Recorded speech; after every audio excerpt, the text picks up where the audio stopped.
Hi, I'm Sophie Reynolds, and you're watching Hollywire.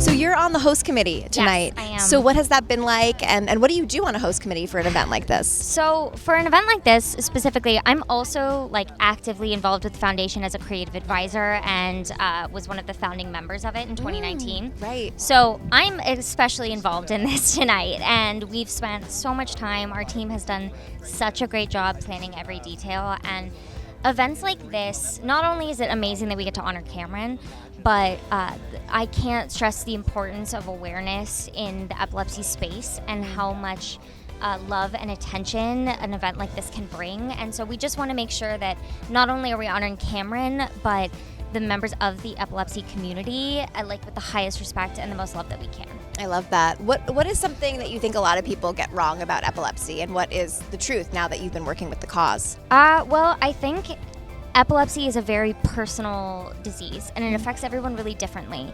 So epilepsy can look different for everybody. I think Cameron had 5 seizures in his life. Wow. But we ended up losing him to SUDEP, which also a lot of people don't know that that's even a risk, which Right. is kind of insane. But some people have seizures that affect them on a day-to-day, and it's like a brief blip. So I think what I've learned so much about epilepsy is that it's a very personal story, but the community kind of needed a space to come together and share, because when something is so individual, having all the information that you can possibly have to help yourself navigate that journey is really important. Right. I love that. Yes, very true. And Yeah. you've been involved with this since 2019. Yeah. How have you seen this grow and evolve over the years? I think I'm really proud of how the Cameron Boyce Foundation has kind of found our niche as a basis for the community.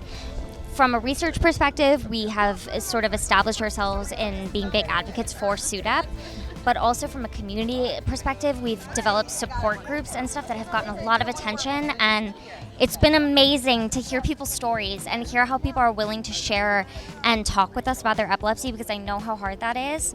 And if Cameron is the reason that you're willing to talk to us about that, I feel so honored. I love that. Yeah, it's such a personal journey, Yeah, I'm sure, as it you were is, saying earlier. absolutely. And one last question for you. What is something that you do to keep Cameron's spirit alive in you?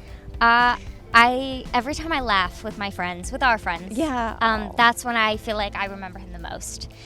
Telling silly stories, I think grief's such a hard thing, and we start to idolize the people who pass away.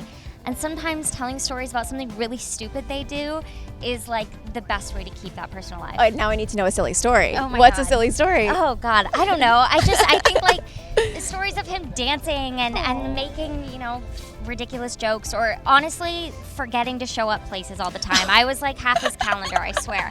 That kind of stuff. I like to remember people's flaws, because I think it really humanizes them and helps to remind you of the person that you knew, not just the person that's we all, Yeah, I love that so much. Thank you so much, and congratulations on tonight.